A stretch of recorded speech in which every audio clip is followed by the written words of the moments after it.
Now, you probably saw the title of the video and were like, man, that is some massive clickbait. And, well, in a way it is, but I really did do this. The answer to can I beat Costume Quest in under an hour without glitches? Yes, you can. And I am going to provide you sort of like the commentary, step by step of this video of how I did it, and I plan to explain things in a way that for newcomers to understand. And if you'd like to use this as a reference in the future, if you would like to speedrun this game yourself, this is an option. So, yeah, without further ado, we'll just get into it. So, for those of you who don't know, the Costume Quest series, they're a series of games made by Double Fine Studios, the same devs as Psychonauts. Basically, your goal is to trick or treat at all the houses and stop the monsters from taking over the world and stealing all the candy away from everyone. So, you know, your classic save Halloween plot. There's not really a whole lot going on in the beginning of the run, so we're just gonna kind of talk over it. I guess here, the one thing I do is essentially I have the controller cam. I am mashing basically two buttons at once whenever it's doing those little button prompts. I have a chance of getting like I have like a 50-50 chance of getting like the button prompts if I mash the correct one. I like to kind of just fat finger between X and B usually. Okay, so that's the tutorial. So now the first kind of thing in the run is so you can kind of walk over objects in this game. Uh, so this one is a little bit debatable if you want to count it as a glitch or not. I personally don't, and the reason is I think it's basically just terrain.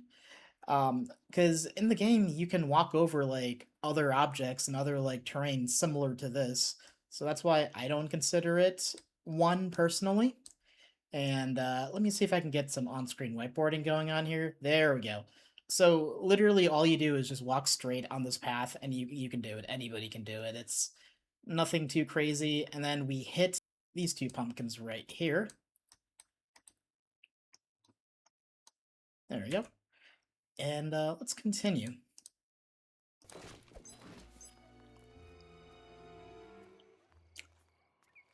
So nothing crazy really going on here. It's just we hit the corners of the chests to unlock them faster. These are just the robot pieces you need to collect to get the robot costume.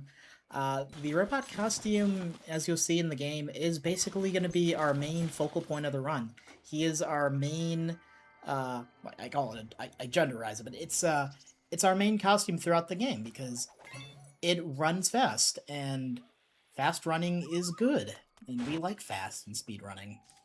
So you can just kind of hug the corner over there to get past the pumpkin. And this is just a tutorial. Nothing crazy here. You just have to walk through, like, the corners a little bit. You can't get too close to the corners because there are, like, some invisible walls here and there, and if you hug one corner, like, somewhere here, you'll get, like, a message. You'll get, like, a message saying, hey, my hypothesis says I can't go through this, or some weird stuff. So we're going to the right. We're tackling the right side of the Auburn Pines first. We'll get the candy first, and then we're going to do this battle. So the battle strategies kind of actually are interesting in World 1. So generally we go for the low HP guy first, and then we go for the high HP guys later. So here is a really good position. If the Bombardier has 22 HP or lower, then we'll switch to attacking the other guy with Robot, because Robot does more damage, and Knight can finish off the Bombardier. Now, there is a small chance that Knight could mess up and not kill it, but we got it in this case. I guess the one thing about this game is there is damage ranges. If you played Pokemon, you'll know that there's always going to be like a random number generator whenever you attack. Like, that kind of gives you like a value. Essentially, it's like a range of like 10 damage in Pokemon, but in this game, it's more like 2 or 3, and sometimes those 2 or 3 makes a difference. So after those houses, we're going to go to Sadie and buy the first stamp of the game, the Claw. For those of you who aren't familiar with the game, the the stamps basically are like held items. The claw, sorry, I call it the claw, but it's called the fang. This item boosts your attack stats by, I want to say it's 20%. I forget the exact number, but we have like a whole data script of like the values somewhere. So this is kind of like the weak boosting item, but it's still like pretty good. So there, just to go back a little bit. All right, so here we're basically tackling the Liberty quest first. So we talk to this kid, and he'll basically trigger the Liberty quest. He has a friend who's like right across the street over here. I know you can't really see him, but basically we save him for later because even though he has a Liberty piece you can get, collecting them later is better because then we don't have to do a costume swap. Let's just continue. Yeah, there he is. Lincoln's right over there. You notice there's a lot of presidential theming in this game. I guess the devs really love the presidents. So here I'm going to go for a small risky strat. So I'm going to attack the Warlock, and then I'm going to attack the Shaman with Knight, because Knight does less damage. And the way kind of like healing works in this game, so I got him to attack there. Sometimes you can get unlucky and he'll either heal his partner or he will use a shield. The shield is the worst thing he can probably do because shield means less damage and you're basically wasting a turn. But by kind of going for his partner, by kind of manipulating a little bit of like HP here and there, he's not gonna heal himself. Instead, he'll just focus on either attacking or healing his partner. So there's like little things like that we like to keep in mind when I'm running this game. But in this case, it worked out because he attacked, so then I can finish the Shaman off, and then I can use my special on the Warlock to annihilate him. Unfortunately, I didn't make the damage range. If you make a damage range, you can totally just poof him without having to do the thing there, but that's like a couple seconds of time save. So we just kind of hug the corner of the wall here, and finally this fight over here is going to get us to level 2.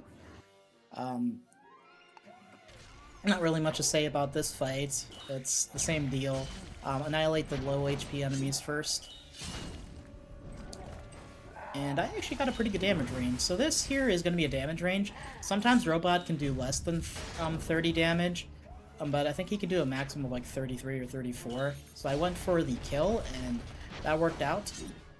So having less enemies on screen is generally better, because that means less damage animations, and, you know, of course your heroes then get safer. But well, most of the World 1 fights are pretty free, so I wouldn't really worry too much about that.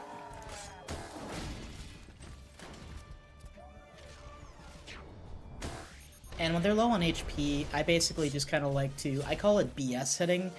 It's also called like quick hitting, but I just kind of like press the button early rather than waiting for like the timing of it to hit.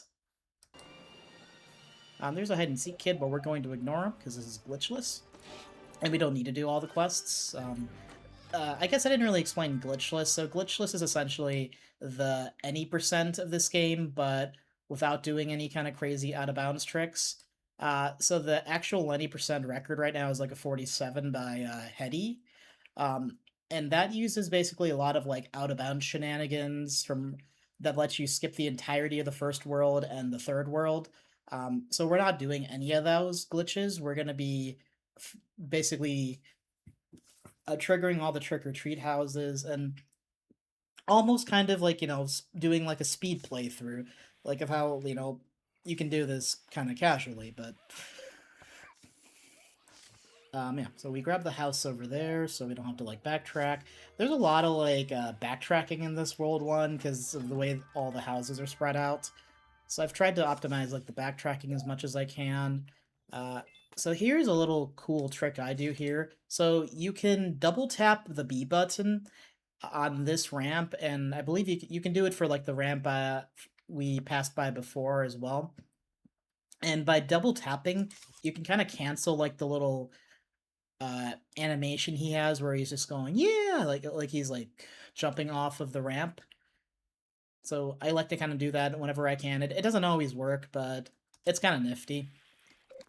There's more candy right here. And I'm going to be going kind of just diagonal lines as you're seeing here, just to save a little bit of like movement here and there and go to the steps. So we're going to go to this house now.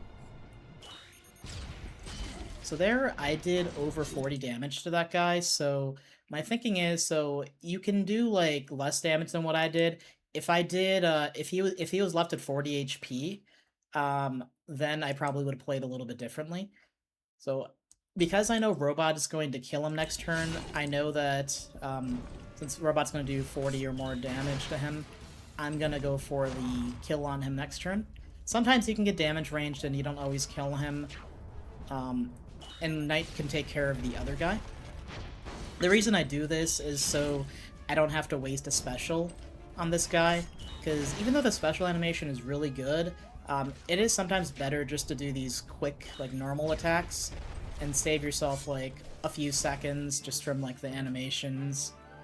Unfortunately, in this game, you cannot skip battle animations from, like, special moves. So now we're going to go back to this guy here to give us the final Liberty Piece costume. This is the reason we saved him for later, so that we don't have to swap. I accidentally swapped there. That was, like, mistake number 1. And then go use the Knight to trigger the Mrs. Putterpam quest for the cherry, so she can bake us some good old cherry pies.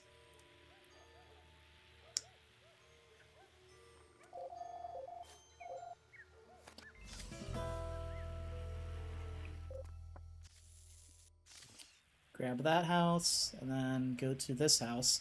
So from here, we're going to kind of go in a straight line. So now I'm going to apply the same strategy to this fight as I did to the very first fight we did with the Shaman. I'm going to attack Shaman with like the less HP to kind of manip him into attacking me rather than healing or shielding. If he does shield, then it does waste a little bit of time. I haven't really gotten to show off the shield yet, but I will show off the shield at some point in the video. Now, because I damaged him, he didn't heal, we just finish him off, and then we can finish off the guardsman with the special. I think you could probably finish him off with just the normal attack too, but it does less damage, and I just went for the special just to kind of guarantee myself less damage to, you know, get rid of like the range and just have the guaranteed kill. So right across, I just talked to the hide-and-seek kid just to get him out of the way. You don't have to actually trigger him. I'll get into the hide-and-seek kids later in World 2, because we're not collecting any in World 1. But they're like one of the quests. So, again, same strategy as the other fight. Just use Knight to attack Shaman to manip him into attacking. And I was able to trigger that again.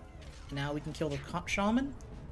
So the biggest, I guess like one of the best strats you can do in any of these fights is just kill the healer as soon as you can, because the healer is very annoying. But the other thing is, later on there's like triple battles, and sometimes enemies like to gang up on you. So if you have like the healer at low HP, then you can kind of manip them into healing rather than attacking you so that you can survive more. So we're going to go right across the street, pick up the rest of the candy, and then we're going to go to the battle stamp shop to pick up 2 more stamps. We're going to pick up the Bloodshot Eyeballs and Guts. So Bloodshot Eyeballs basically increase your damage with critical hits. Critical hits in this game essentially are so like there's like a range of numbers you can get whenever you do an attack. Bloodshot Eyeballs does a lot of damage, and the critical hit basically gives you it gives you a chance of like the upper values of the damage range, so you're not going to get any of the lower values. And the Pumpkin Guts item I did over there, when you attack with Knight or anybody, it'll do like splash damage to the side opponent. And the splash damage really helps because it lets me do this fight in 2 turns rather than 3 turns. And that can add up quite a bit. So we use it in that fight, and we use it in this fight over here. And if you can get the damage ranges, you can essentially just kill them in like 1 turn. Well, not 1 turn, but like 1.5 turns, we'll say. So 50 or 49 is really good HP. If you get 51, that's kind of annoying.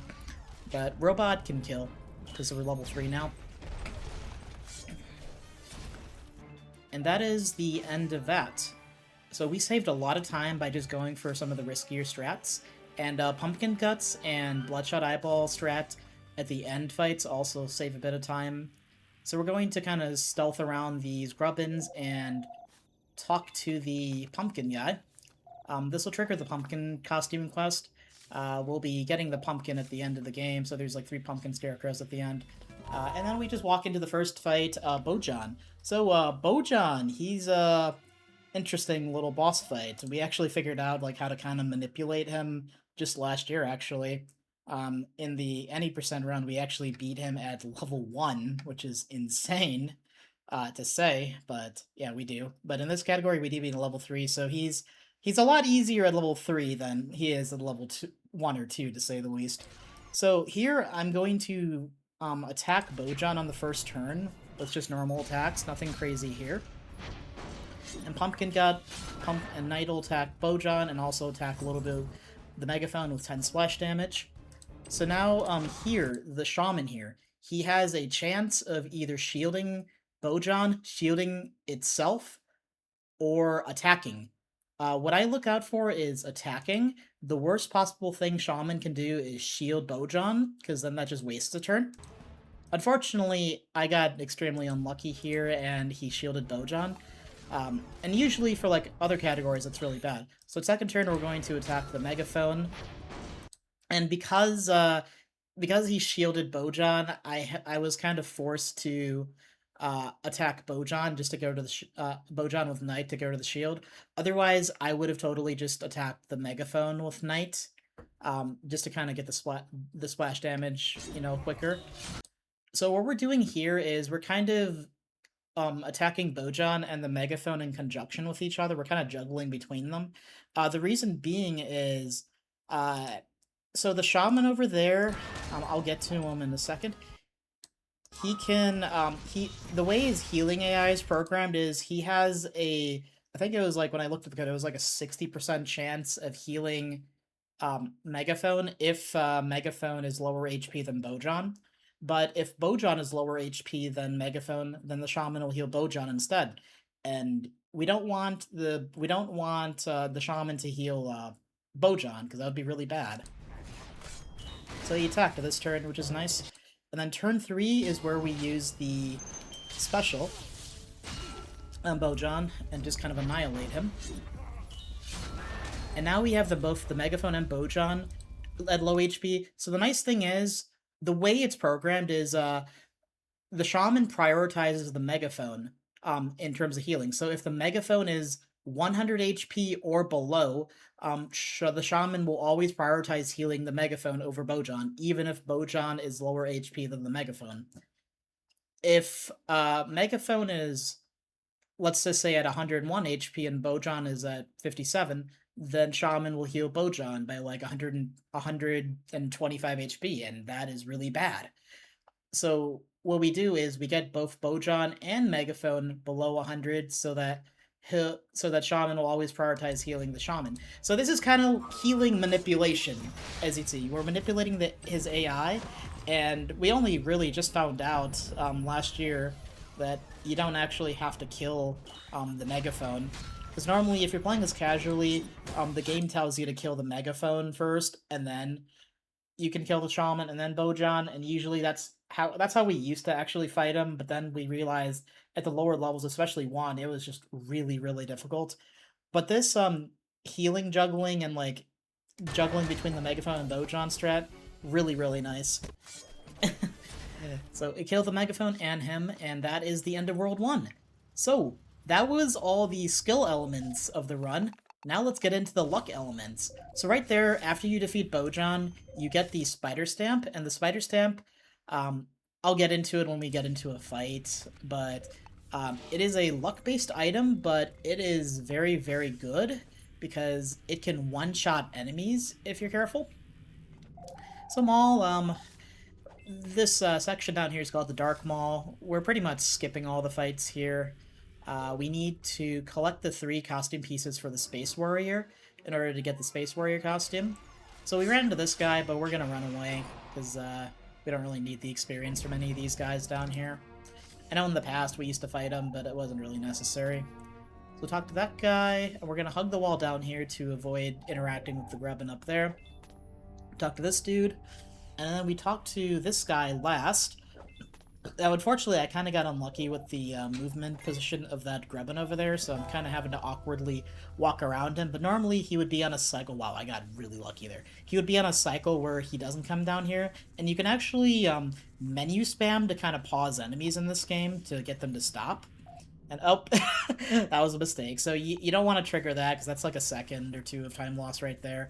You generally want to start lighting before you get to the light area. So we're going to hit one juggle and then menu min appear to stop these enemies from moving. And then just kind of go around them. So this guy, there's a chance you can actually avoid triggering his fight as well.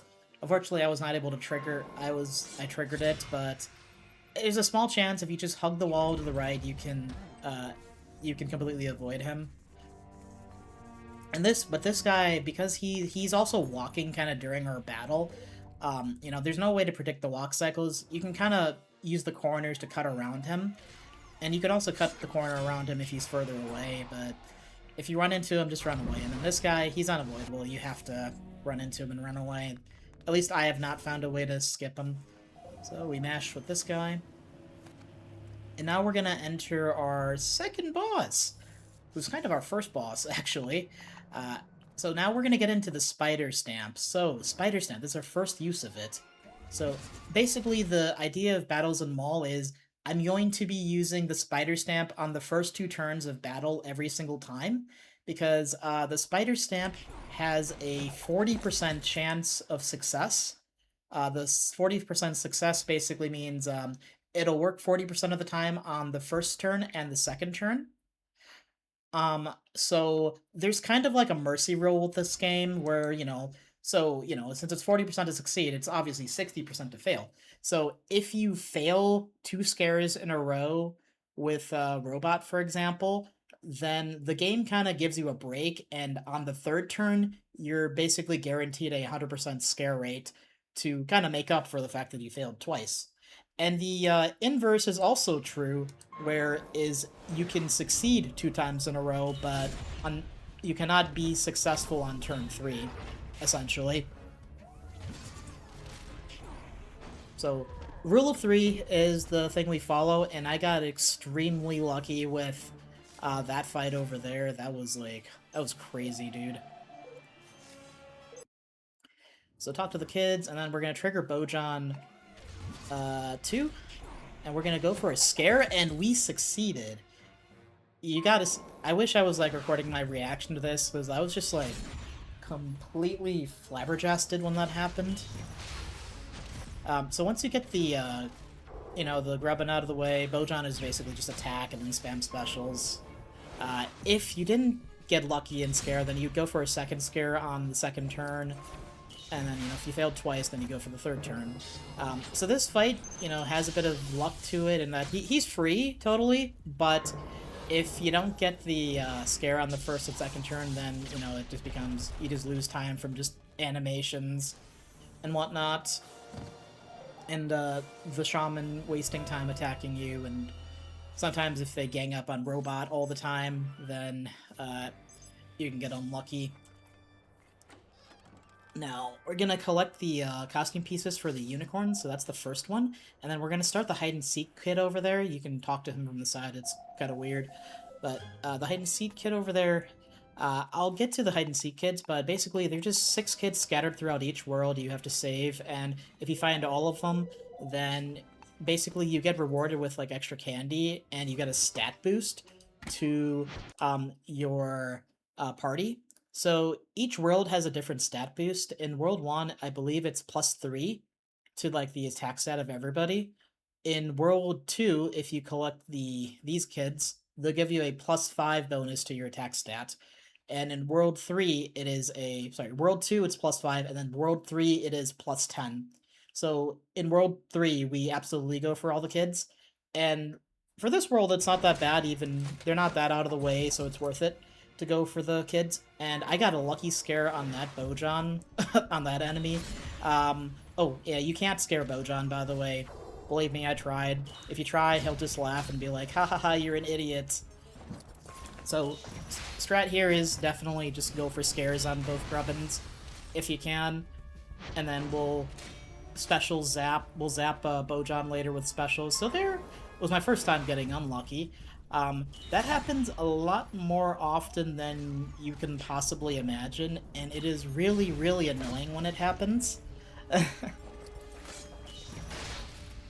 And sometimes, like, you know, if you get unlucky, they'll just target Knight, and then you might lose your Scarer, and if you lose your Scarer, then that's just kind of GG for your run.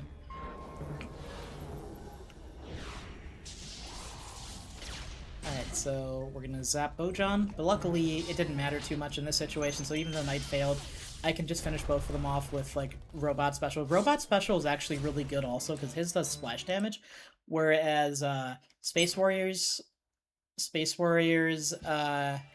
special just does like a really, really strong damage. So we're gonna get off the monorail here and quickly collect the first piece for the for the ninja costume. The next thing we're gonna do is the ninja quest. And yeah, so I did lose a bit of time there on BoJonn, as you saw. Like, it's not a gold split, but it's still good. So we're taking the monorail over the carts over here, saving this kid, and then doing the trick-or-treat house over here to get the candy. Taking the carts to the first area as well. Now, the general strat is, now that we have a party of 3, I didn't really explain this in BoJonn, but we always want to, in these fights, put Knight at the front of the party, and then let Space Warrior and Robot be slots 2 or 3. You know, the order of them doesn't matter. And the reason is because Knight has the weakest damage between them, and Knight's special, he has a good special too, but his special doesn't do any damage. His is more of a defensive special. But we do use his special later on in the game. So because of that, simply, you know, it's better just to use Knight for scaring, while the other two can just attack and then just spam their specials. And the more you spam specials, you know, the quicker these fights go. Alright, so since I didn't get lucky on the first guy, so this, I guess, should be... I think this should be kind of visually already shown, but I always go for the enemies with higher HP when I'm scaring, because, well, you know, that just saves you time in the long run. So I got second try scare there, which wasn't too bad. I'm sure there's a couple times where I've gotten, like, third try scare here. There is actually a better version of the Spider Stamp you can get later on in the game, but unfortunately that is level 8 only, and we don't get to level 8 in this run. But if you'd like to see it in action, I do have a 100% speedrun that I did a couple days ago where I spammed both Spider Stamps, and it can get, like, pretty crazy when you double both of them, but yeah. We're going to trigger the ninja quest over here, and I'm going to do kind of slight routing here. So, okay, so we're going to get the trick-or-treat house over there, and then we're going to go up over here. The reason is because that Grubbin is facing us, and we want to save him for later, because those Grubbins, those throwbags, sorry, they're called throwbags, they become easier because you can actually hit them from the back. I'll show them later. So we do this fight first, the trick-or-treat house. So I always just kind of go for, like, the scare on the first turn. If I don't get the first turn scare, usually what I do is you can actually press the L and R buttons to reset the fight, and then just try again for the first scare. Sometimes it's worth going for, because, you know, the scaring first try is a time save, but, you know, there's also the chance that you could just fail twice in a row anyway. So my rule of thumb is just go for the scare, you know, the first 2 turns, if you're doing, like, the glitched any % route, but if you're doing this route, you can afford to take the damages a little more. In, like, the other routes, you might be lower leveled, and, you know, being lower leveled makes these fights a little bit more of a pain. But, yeah, second try scare wasn't too bad. Now, unfortunately, that guy shielded over there. So, the nice thing with the scaring is, the scaring also goes through the shield, so, yeah, Medic healed himself because I didn't make the damage range. But, that's okay. I forgot we're so low leveled in this category, because in Hundo, you're like level 5 at this point, and you could just get the... Well, we'll get the item that we're going to be getting soon. So we fight him, and then we're more or less deploying the same strats with these throwbags, except we're hitting him from the back. By paddling him from the back, We're gonna do 12 extra damage in this case to them. I think it's based off your attack stat. I don't know how it works. And then, of course, go for the quick scare on that guy. Holy shit, my luck is insane. So, my luck in this run, I will say, was pretty good. It wasn't perfect, as you're seeing by some of these splits, but, like, you don't usually get this crazy amount of luck in, like, any run. And I can't wait to see the runs later on when we have like the crazy luck. And yeah, I got the second scare. I tried for a scare on the other guy and I got it. After one fail and then another one. So it's definitely worth sometimes, the spamming. If Knight isn't being targeted, then you might as well just spam the scares. If Knight is being targeted and is gonna die, then you might want to start attacking. We collect the second unicorn piece up the staircase over here, and then, yeah, that guy over there, his walk pattern, he can go all the way to the right by the monorail where we passed by earlier with the carts, or he can be here. So, you can kind of manip him. Oh, wow, another first try scare. You can kind of manip his movement a little bit by just, like, pausing the game, but the thing with, like, movement in this is, like, you're basically, every time you enter a battle, you're kind of just transported to a different part of the world and then doing the battle, but enemy movements and behavior, they do kind of roam while you're in battle, so you have really no way of predicting, unless you get the same outcome every single time, where they are. Another scare. Insane. So I guess the other strat I'm doing kind of with the medic is, I'm always targeting him because he'll just be in a healing loop, and by just targeting the medic will just continue to just, like, heal himself rather than actually attacking. Aw, dude, he's shielded. That is lame. But luckily he's, like, low HP, so it didn't really matter.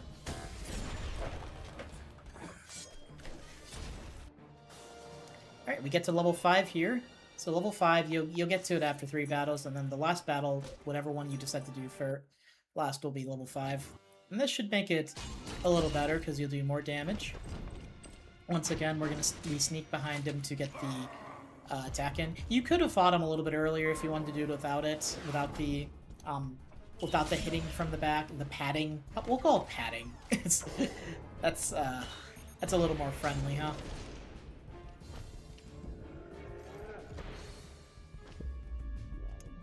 Dude, I want one of those pumpkin necklaces that the medic has. That's so cool. Ah, okay. We can't get scare luck every time. Someday I would love to make, like, a, sort of like a task run, but, like, a perfect RNG run of this game, just to see how absurdly low it can get. We do have kind of a version for that for, like, any percent, but it's not, like, 100% perfect. It's just kind of basically based off of, like, the best segments of, like, what everyone's done.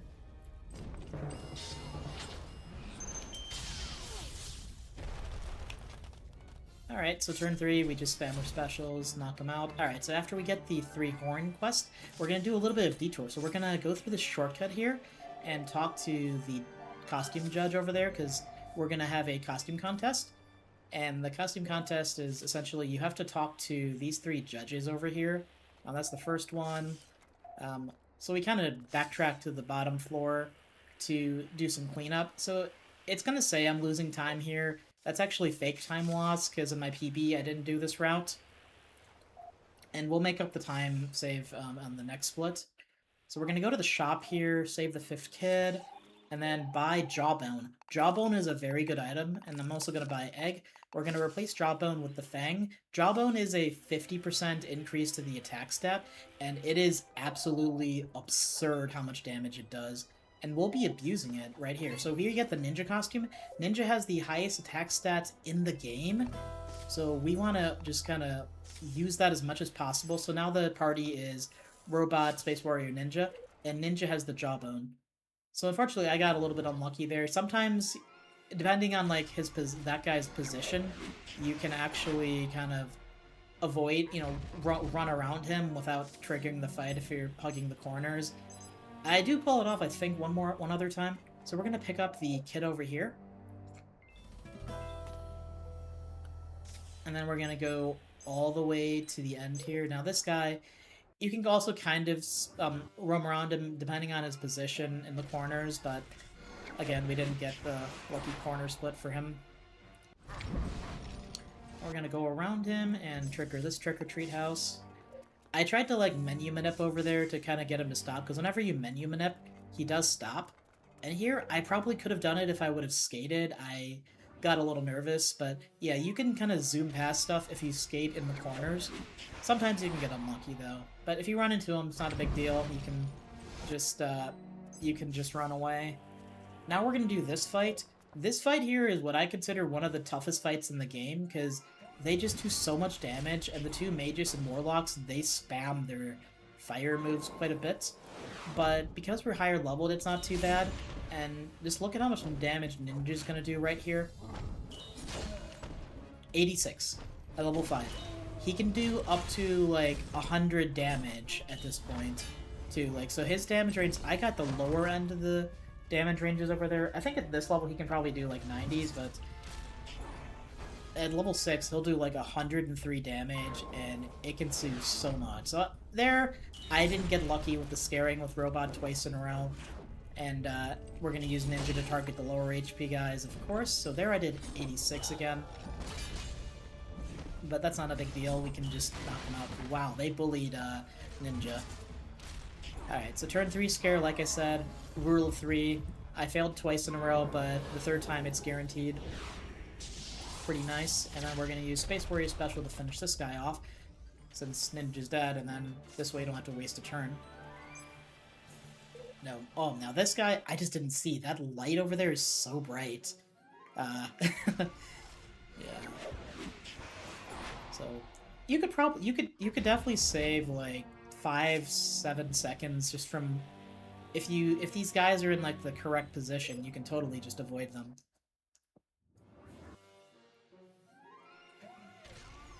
Well, we're gonna ignore this dude.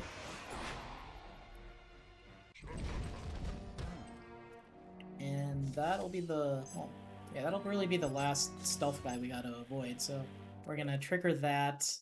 We're gonna hit that thing over there. Now let's go for Scare, because any fight where you have 300 HP guys, or 290 and 300 in this case, it's really good just to get them out of the way, because they take forever to kill. But here, Ninja did like 90 damage, over 90, so we were able to kill the medic in one hit over there. That's the power of the Jawbone. It makes a huge, huge, huge difference. So, we didn't get lucky this time, but since I'm still kind of in a good position, and Ninja's gonna just do absurd damage, like 98 over there, I know that Ninja and Space Warrior will kill next turn anyway, so I go for the Scare, just, you know, to save the turn, and of course it worked out. The scaring luck in this run, in this mall, was cracked, by the way. That was... I got unlucky there too, because he was walking during the fight. It's kind of an awkward position to have this dude kind of appear in, because usually I'm not used to seeing him. So after you break that thing, you can jump down to this pumpkin carriage thing, get the third unicorn piece, and then we're going to finish off the trick-or-treating, as well as the costume quest judges from before. Now, the solution is basically the first 3 costumes you get in the game. So, Robot, Knight, Liberty, it's the same every time. And they really didn't make this difficult, it's just the first 3 you get. So yeah, you get the unicorn costume there, and I saved like so much time just from there. You can see like my best puzzle times constantly going down in this run. Now here we're going to attach the power stamp, the Fang stamp, and then we're gonna have... we can menu while this monorail is moving, because like it's still moving throughout the run. Now, Unicorn is a very, very important piece in this fight, because Unicorn just kind of helps mitigate like the damage that Metxel happens to do. So we're gonna first target the Grenadier, just to kind of get past the first phase sooner. And we have Robot and Space Warrior basically once again to spam their specials. You could also use Knight instead of Space Warrior with the Jawbone if you wanted to, but I never really tested it, but I think but I think Ninja's damage with Jawbone would outdamage the special damage eventually if you add up the numbers. And now we're gonna get a free hit in with Space Warrior. So Metxel here, he can either attack or he will threaten one of your heroes. It's a 1 in 3 chance. The robot or Space Warrior is generally who you want Metxel to threaten, because if he threatens them, they'll kill him, but then Unicorn can revive him. If Metxel attacks the Unicorn, then that's really bad. Okay, so they targeted Space Warrior. But that's not a big deal. You can just heal with Unicorn, and everything's all hunky-dory from there. So, yeah, once again, Metxel's not too bad of a boss fight. It's just kind of juggling between your specials and, you know, killing them. So we got pretty lucky with Metxel here. Not targeting any of these guys in particular. Now, there is a chance where Metxel can make what I like to call empty threats. And, like, he'll threaten you, like, on one turn, but then he can also has a chance of threatening you again, which basically is just the equivalent of doing nothing. So, if you can capitalize on the empty threats, it's really good, but he can only do it maximum 2 times, so it's not the same every time. So I had a special ready for Space Warrior, but Metxel has a phase 2, so it's better just to save the specials for phase 2 if you're at that point. But if he's still like above 300 HP, then absolutely use your specials just to get him down quicker, you know?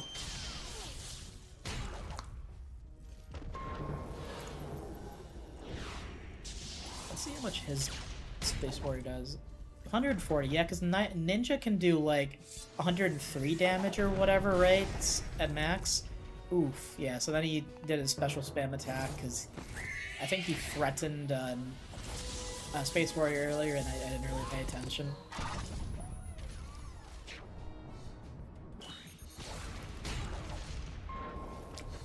And now we are going to just go through this.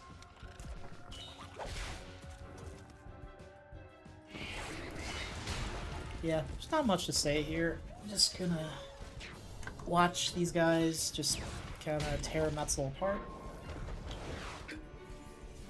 Yeah. I guess one optimization you could totally do is try Ninja instead of Space Warrior at some point, just to see if the damage output is greater. I think it would be, and you would also save a little bit of time with animations over there too. Now, because Metxel here happened to be at a really low HP value, I decided to just go for the normal attack to save the animation time with the special, so that was a pretty good Metxel. I didn't get any empty threats, so now we're at kind of the chill part of the run where we lose our costumes because the evil grubbin like monster things just kidnapped all of us, and they kind of let us into a trap, and now we're going on a journey to get our costumes back now that we broke out of like the little tree branch things. So this is chill. You just take a nice casual stroll, and then we meet Chip here. Chip gives us the French fry costume. Yeah, this is one of the weird costumes where you don't have to actually get the costume pieces. It just straight up gives you a costume. I just kind of find it funny. But you know, we're good Samaritans. We're gonna do some business.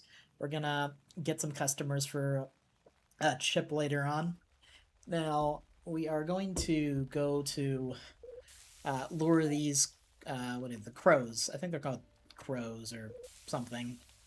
Repugians, my bad. We're gonna lure them into the barn and pick up our costumes. We're gonna get our costumes back.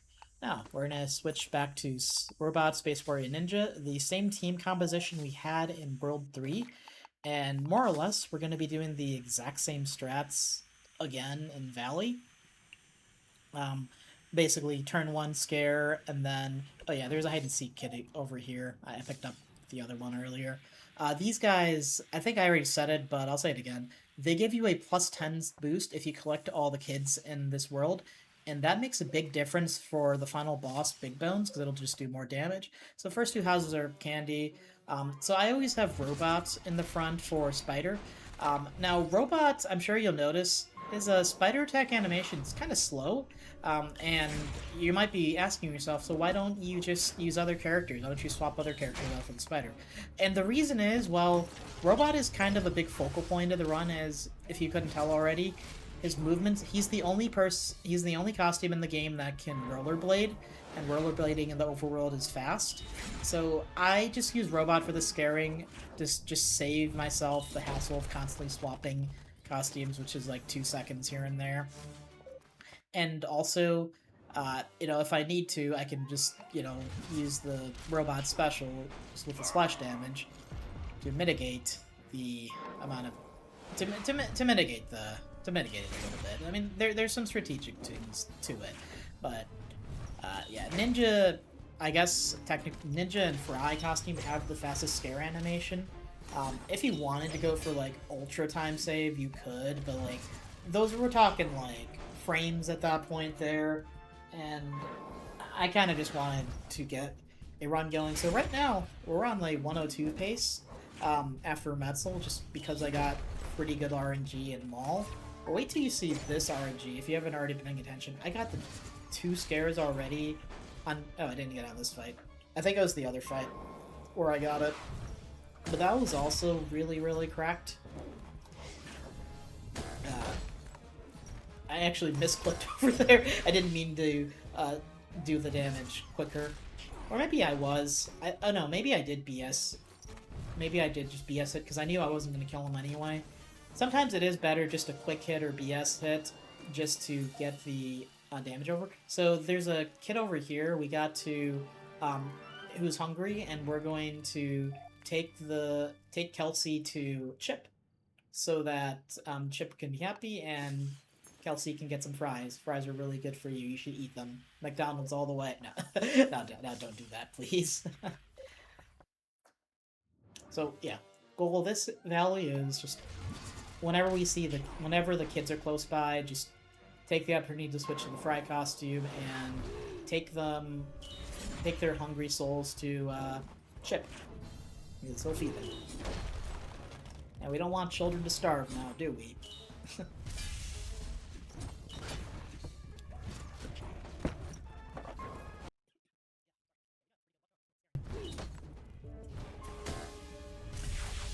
Aw. I guess there I just didn't care. Sometimes I do just kind of let them I just kind of mash the buttons for the defending, just because I don't care if they do more damage to me.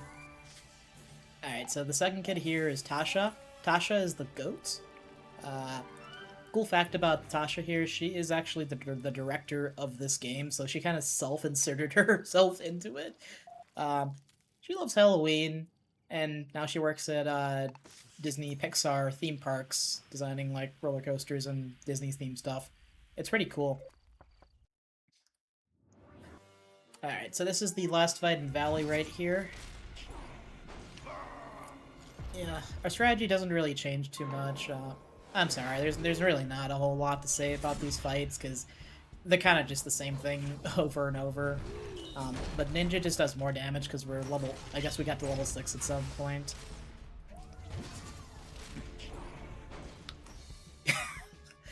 You should have seen my face when that scare happened over there. That was, like, ridiculous. I realize a lot of this video is essentially just inflating my ego a little bit, but no, I really do want to help people get started here. Okay, so we're gonna buy the albino cat, and then I forgot the other item I bought. I think it was the egg or something. But yeah, we bought the albino cat because that'll basically increase the amount of dodging we can do by 80%. So the first cat stamp, it does, I believe, it has a 40% dodge rate. We didn't buy that because it wasn't worth it. In all quests, we would buy it because we could afford it, but in this category, we couldn't afford it in World 1, so we just didn't bother, and we ended up not really having to rely too much on the dodging anyway in this category, because it's pretty safe for the most part. So we get the ticket from Chip, and then we go to the Carnival. The routing here is kind of, it's pretty straightforward. We first off attack the, we go to the Ferris wheel area just to take care of these guys, because you end up having to go here twice, anyway, so it's just faster just to get this one over with. So I didn't get the first try scare there. Yeah, these guys here, these are definitely enemies you want to get first try scare on, because sometimes they can be really mean and just target one of your heroes, specifically Ninja. Wow. Wow, this game hate. I guess the game was just kind of making up for giving me the absurd luck in Valley. Like, there's a law of conservation or something that applies here. Like, you know, you gotta balance out the luck a little bit. Oof, Ninja almost died there. Finally! So this kind of gives you an example of a battle where if you don't get the lucky scares, you know, what the heck do you do? The answer is always just attack. Not much else to it.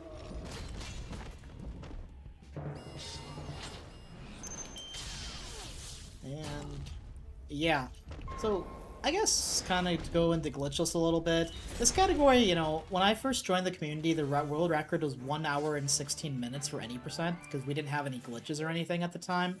While we're just kind of going through the carnival and collecting stuff and fighting things. So when I joined the community, it was 1 hour 16, and the guy beat it without using the scare stamp. And it just blows my mind how, like, good that time was for the time. Like, and now, you know, we live in an era where there's so many, like, glitches and stuff to get past that, and now, you know, we have, like, better routing, we have a full understanding of how, like, all the stamps and damage ranges and stuff work these days, so it's just kind of astounding, like, how much our knowledge has just increased with this game in just the 2-3 years I've been speedrunning this. So, yeah, so to be able to kind of get, you know, a sub-hour time in this category is just momentous and insane. I wasn't even going for a sub-hour time. This is like my second run of the day. I was just doing some practice. I call it practice, but I always just kind of do, you know, roam around the world just to kind of get used to the movement. And, you know, if I get bad RNG, it's whatever. But, yeah. To go into, like, I guess how I was feeling, honestly, I was kind of neutral. I was just kind of bored at work, and I was like, well, I wasn't really given much to do. Let's just do some runs of this, and I was just shocked by how relatively quickly I got this. We do have kind of like a, you know, no major glitches kind of version of this run too, where you can do like the world skips, but you can't do like, it's kind of like a restricted glitch category. The funny part is this time I'm gonna get ties that record right now at the time point of this video. Wow, I got 2 scares. Carnival. Carnival is normally like my mortal enemy in these runs because I always have just the worst scare luck in Carnival, and getting scares in Carnival is really important because it speeds up the fights immensely. It just makes them a complete joke. But these guys just do a lot of damage too, and we didn't get lucky that time, but that was still pretty good. And with the scares, you kind of just have to, you know, it's a numbers game. If you're ever interested in speedrunning this game, you will have to keep in mind that it is like a big numbers game. The glitchless category isn't too bad to go through. Like, if you're looking for like a chill, easy run, I'd say glitchless is a pretty good start. The any percent category, the glitch version, is also a really fun route too, because you get to do like cool out-of-bounds glitches and skip like half the game.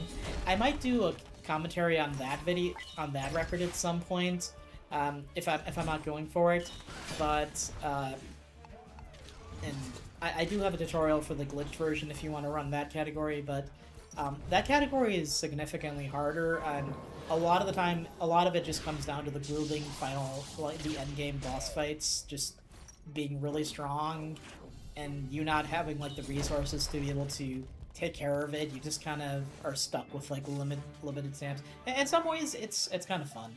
So after those houses, we save the kid over there. Maybe, I probably could have gotten it earlier. So we sneak past this guy with Ninja, and then we switch back to Robot so that we can maximize the damage with Ninja once more. Scare luck, dude. I also just realized this is the last time we're going to be... well, there's one more fight, but this is the last area we're going to be doing, you know, regular enemy battling. is there's like 20 trick-or-treat houses they make you do. Um, One criticism I do, I guess, have about this game is it's just too battle-focused. Like, the second game does a better job with just kind of giving you more, like, side quests and, like, things to do. Besides, like, the battling. Like, the battling is a focus on that game, too, don't get me wrong. But they go by much faster. I have noticed in this game, the combat is just so basic. You know, you have, like, some interesting things you can do with, like, the stamps. Like, some of them, like, do crazy effects, like revive you. So, yeah, after the cannon, we get level 7, and these are going to be the last 2 houses. So, as I was saying, some of them, like, will get you, like, crazy, crazy effects and, like, do, like, you know, more damage and stuff, but if you're trying to beat this game casually, like, if you're trying to 100% it, it becomes a little bit kind of brutal, because you have to get a bunch of candy, and the game doesn't give you, like, enough candy to kind of buy everything, so you have to kind of explore a lot and fight everything in order to be able to afford everything. But otherwise, I mean, you know, aside from that, like, it's a really fun game, and this one always goes on sale on Steam if you're ever interested. Yeah, obviously PC version's the fastest because loads, duh. But yeah, I was considering making. Okay, so before I get into more, we get the pumpkin costume right over here. We talked to the scarecrow.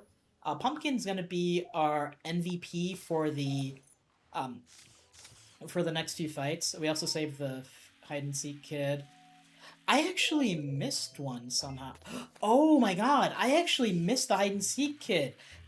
I still can't believe I forgot him. I didn't even remember that I forgot him. I just assumed I had the damage. If you have the hide and seek kid, you'll do more damage to big bones, basically. So the hide and seek kid is... Where is it? It's Carnival. I'm scrolling through the video. Alright, this is good enough. I'll do an on-screen drawing. The hide and seek kid is right over here. You just have to go over there and save him and then go back. I don't know why I forgot him, but I at least had the +5 damage regardless on my fight, which is pretty nice. I didn't even realize that. So the other hide and seek kid, he's by the tunnel up north. For some reason, I forgot to pick him up. I have no idea why in this run. So maybe that's why I was having trouble with. I noticed the big bones damage range was lower. Uh, well, that's a funny mistake. So maze, this is just kind of chill, just memorizing. Sometimes if the crows are in like the right path, you can just kind of zip along them. But if they're not, just use ninja to avoid them, just so you don't trigger the battles. That's actually insane to me. I forgot I didn't have the damage boost. So right here, I'm just taking the time to swap my stamps around because we have an upcoming boss fight. Now, yeah, if you just follow the path I take through maze, then this part becomes pretty chill.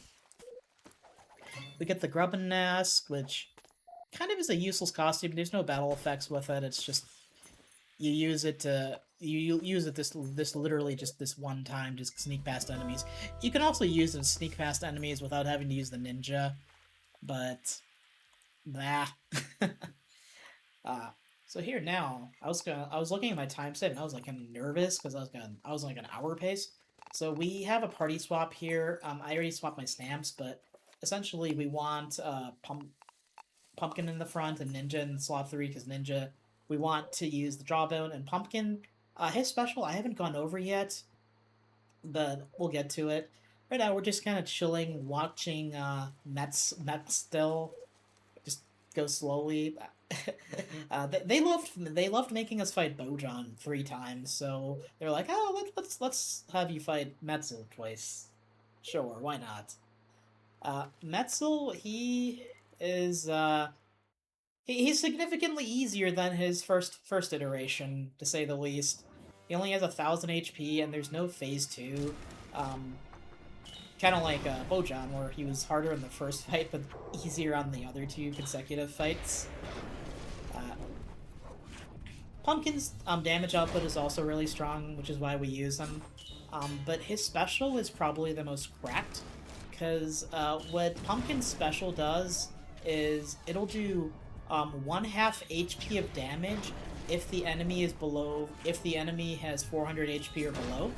But if you're fighting something like a boss, which obviously has greater than 400 HP, then it'll always just do like kind of like a range between 350 to 400 to kind of balance it out. So basically always just go for Pumpkin Special because it does a buttload of damage. You don't really get to see it much in this fight, but in Dorsilla and Big Bones, you'll see it happen quite a lot. So we go up here, and then we tackle this boss. Now we're going to switch to Unicorn in the front. I got a little nervous here. So the stamp setup's going to be the Good Cat, Egg, and Jawbone. Good Cat, it's the albino cat, I'll call it the Good Cat, has an 80% dodge rate, and in Dorsilla, dodging is really nice because she can do a lot of damage if you get one of her phases. So she has 3 phases in this fight. The first thing she does is she'll just lightning, so she'll charge for 3 turns. So for 2 turns, you basically have free damage on her. And then as soon as you get the chance, just spam our specials. The other thing she can do is she can kidnap one of our heroes and then put him in a vine, and if she does that, then basically you want to just kind of juggle between hitting, the vine and damaging Dorsilla. So we're going to use Pumpkin Special here. It's going to do like 350 damage. In this case, 387, which is really good. The higher end is really nice. Usually we like to combine it with like, Bloodshot Eyeballs so that Pumpkin always just gets the higher range. So this is turn 3. On the 3rd turn, you can use the Egg and to stop her, like, Rampage and just kind of attack her. Now this is the point where she'll just either attack you or she'll do one of her 2 phases. So she just attacked me, which is nice. It was actually a pretty decent Dorsilla fight, all things considered. Let's see what she does next. I honestly kind of don't remember. I've done so many runs of this. Okay, so she does the clones. So the clones are the worst thing she could probably do because, the clones attack you a lot and that wastes a lot of time.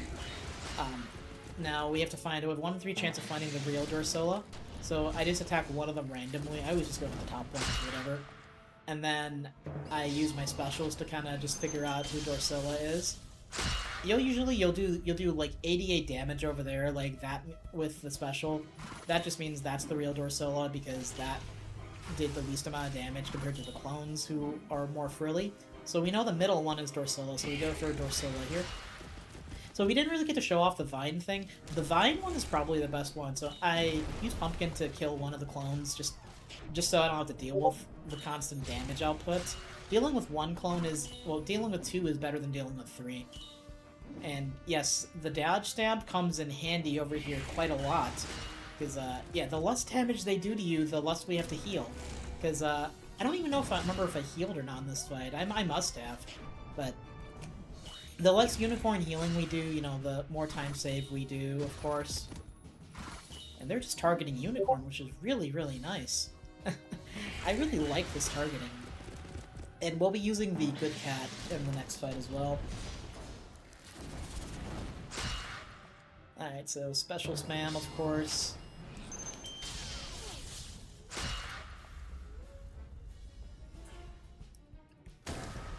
Yeah, that's really all there is to Dorsilla. So next up is gonna be really the... Okay, so Pumpkin died there, so I'm healing Pumpkin back as Pumpkin does lots of damage still. The next boss fight can be kind of hit or miss. It's slightly risky because you do have a chance of dying. Dorsilla, not so much. If I had the hide-and-seek kids, if I wasn't stupid and I didn't forget about... Okay, she's charging. So the way her charge thing is, on the first time she does it, it's 3 turns you can wait, but on this time, it's 2 turns, which is actually perfect when it's, like, late game. So 2 turns just means, like, on the 2nd turn, she'll actually do the attack. And then if she does the charge attack the 3rd time, then she'll just do it on the 1st turn. That's why you want Egg, because Egg does damage to her. It's, like, small damage, but it also... stops her attack. Now, I knew Dorsilla was low enough HP that I didn't really have to worry about it. And that's why I also didn't use the pumpkin special, because I knew robot special could just kill it, because pumpkins only does half at this point. So that is the end of Dorsilla. Now, final boss fight.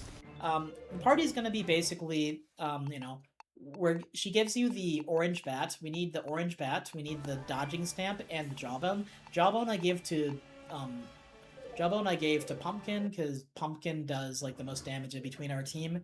I gave the cat stamp to Knight because dodging is really good, and Knight is like the person that shields. And I gave what's his the unicorn the orange bat. Orange bat you get from beating Dorsilla, and it heals like a certain percentage of damage every turn. In this case, it's doing 30 damage every turn. Big Bones, the first phase is not bad, but he can be a real jerk if you get really unlucky. So the strat here is you want him to attack Knight when he's doing the regular attacks, and then there's, on the third turn, we're going to spam our specials. So over here, he has a, I just gotta go for the attack, but he has a chance of doing his spitball attack on turn 3, 4, or 5, and depending on when he does that, so I usually just, like, on the first turn, I just gotta suck it up and just take the damage, as I could survive with Unicorn anyway, but you gotta take note of that. So he attacked me on the third turn that time, so now every 3 turns he's gonna do the spitball attack.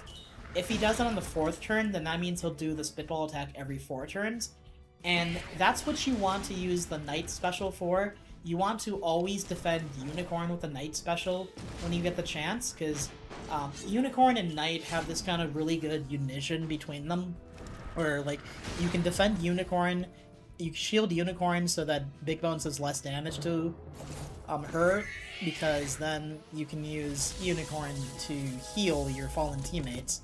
I probably didn't have to do anything there. I decided just to heal a Pumpkin over there, just because I noticed my two teammates were like low HP, and then since I knew the spitball attack was coming, I'm going to shield Unicorn this turn. Okay, so he didn't attack Knight, unfortunately. You usually want to bank on him attacking Unicorn because it'll just do less damage with the shielding. But it's not a big deal. Knight's not the worst thing to lose, to be honest. Losing Unicorn is probably the most... Unicorn's like your important chess piece in this fight. If you lose Unicorn, you're basically screwed over. Unless, depending on what phase of the fight you are. Alright. So this is going pretty well so far, so...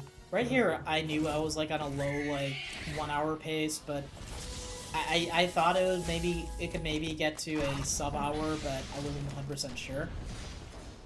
So right here, we're going to kind of carefully attack Big Bones. So I have, like, my shield here. I hesitated over there for a second because I wanted to shave my shield attack, so I knew the spitball attack was coming, but it wasn't a big deal because I knew Unicorn survived. I wanted to save the shielding so that I can go into the Big Bones phase. So once he's below 1200 HP, that's when he begins the second phase. He starts the second phase with 1000 HP. So going into the second phase, I like to have Unicorn shielded, so right away, just so I can play it safe, because he'll either attack Knight, who I got lucky with him attacking a Knight and dodging, but if he attacks Unicorn, it'll at least do less damage. We need a Unicorn to heal whenever possible, whenever Pumpkin dies or Knight dies. We revive Knight so that we can do the shielding antics. Revive Pumpkin if you need to focus on damage. So Pumpkin died there, but luckily my special... your specials basically restore every 3 turns, so if you know that, then you can just kind of manipulate that to your advantage. And even just losing Pumpkin's not a big deal, because you can play it safe and use the revive strat also, but I decided to go for the Jawbones just to do more damage, because I'm level 7, and level 7's not nearly as bad as like the other levels we do it in. Alright, so now we're at a pretty good position where he is low HP, and Pumpkin's doing like 100 damage, so now he's going to do his spitball attack on somebody. And yeah, the Unicorn died, but luckily this is the end of the fight, and dude, this is the end right here. Sub 1. And I made quite a few mistakes, like, freaking wild. Yeah, that is the end of the run. Thank you so much for watching.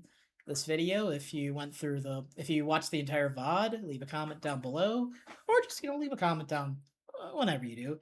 If you're interested in Costume Quest speedrunning, join the speedrunning Discord. We have a really great community, and we have a lot of great resources for both the first game, the second game, and the DLC for the first game.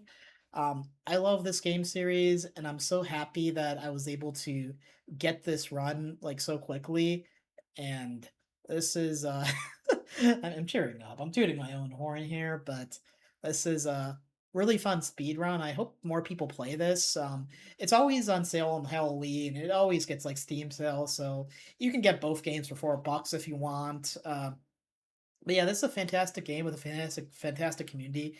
Thank you so much to both Deathmaster and Bob Loves Cheese for being really supportive throughout this whole thing, and just even the little things like good job, Harsh, or congrats. It helps. Like it helps a lot. I hope we can get this game into GDQ again sometime. It was really fun. I hope this helped any future runners if you're looking for like a tutorial. The only thing different I would have done this run was I would have saved the 6 hide and go seek kid, who is yeah, we we had so much time save. I was not expecting to get a sub one this quickly. Yeah. Subscribe for more Costume Quest videos. But if you want more commentary videos like this, please leave a comment down below and let me know, and I'd be happy to. All right, see ya.